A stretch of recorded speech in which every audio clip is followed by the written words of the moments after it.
Ahmedabad municipal corporation દ્વારા ટી.પી.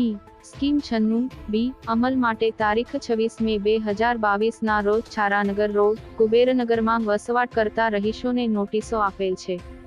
AMC દ્વારા ઉપરોક્ત જગ્યાએ કોર્પોરેશનના અધિકૃત સર્વેયર દ્વારા હદનું માર્કિંગ કરવામાં આવેલ છે અને માર્કિંગ અર્થે કોઈને વાંધા હોય તો તેના માટે ખુલાસો કરવા પણ કહેવામાં આવ્યું છે. છારાનગર રોડ, કુબેરનગર વિસ્તારના રહીશો દ્વારા 90 જેટલી વાંધા અરજીઓ અગાઉ આસી એસ્ટેટ ઓફિસર, આસી ટીડીઓ, ઉત્તર ઝોન એએમસી, મેમકો ઓફિસે દાખલ કરવામાં આવેલ છે. આ વાંધા અરજીઓ મુખ્યત્વે એએમસી દ્વારા ઉપરોક્ત વિસ્તારમાં રહેતા રહીશો સાથે કરવામાં આવેલ જાતીય ભેદભાવ અને કોર્પોરેશનની બેવડી નીતિ સામે કરવામાં આવેલ છે, જેથી સ્થાનિક રહીશોને મદદરૂપ થવા અને અમદાવાદ મ્યુનિસિપલની ભેદભાવની નીતિ વિરુદ્ધ કાયદેસરની લડત લડવા અમદાવાદના લડાયક અને જુજારુ એડવોકેટ શમશાદ ખાન પઠાણ અને ઇમ્તિયાઝ ખાન પઠાણના નેતૃત્વ હેઠળ રાજીવ ગાંધી ભવન મેમકો ખાતે વાંધા અરજી મૂકવામાં આવી હતી. एक रिपोर्ट गुजरात गीता न्यूज़। क्या रजूआत की है और यहाँ पर आपको किस कारण आना पड़ा?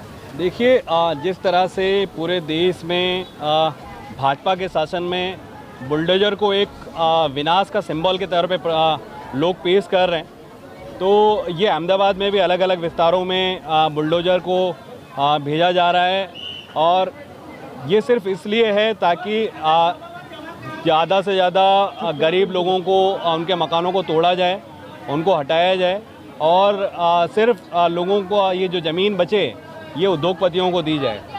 और जिस तरह से 26 तारीख को छारानगर के अंदर ये नोटिसें दी गई है और उसके पहले जो निशान लगाए गए हैं, उन निशानों को जब आप वहाँ पर चल के देखेंगे उस रोड के ऊपर, तो वहाँ पे ऑलरेडी लगभग 25 से 30 फुट का रोड है, जिसमें से 2 गाड़ियाँ 2 ट्रक आमने सामने से आराम से आ जा सकती है. लेकिन उसके बावजूद कॉरपोरेशन कह रहा है कि उसको 60 फुट का ये रोड चाहिए.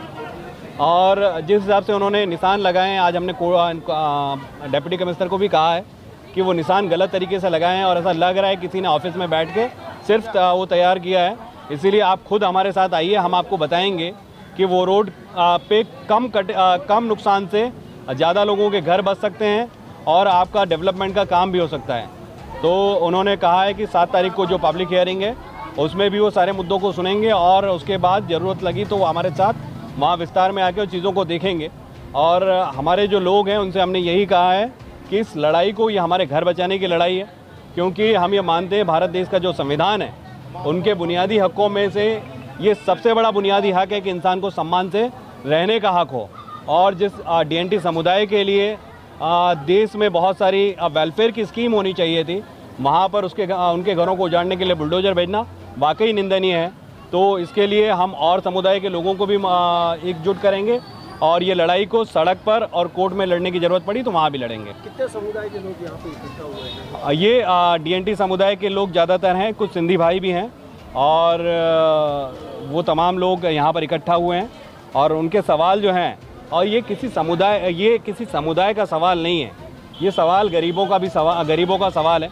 इससे पहले हम लोगों ने रखियाल में इसी तरह का मामला हुआ, रानीप में हुआ और अब ये छारानगर में.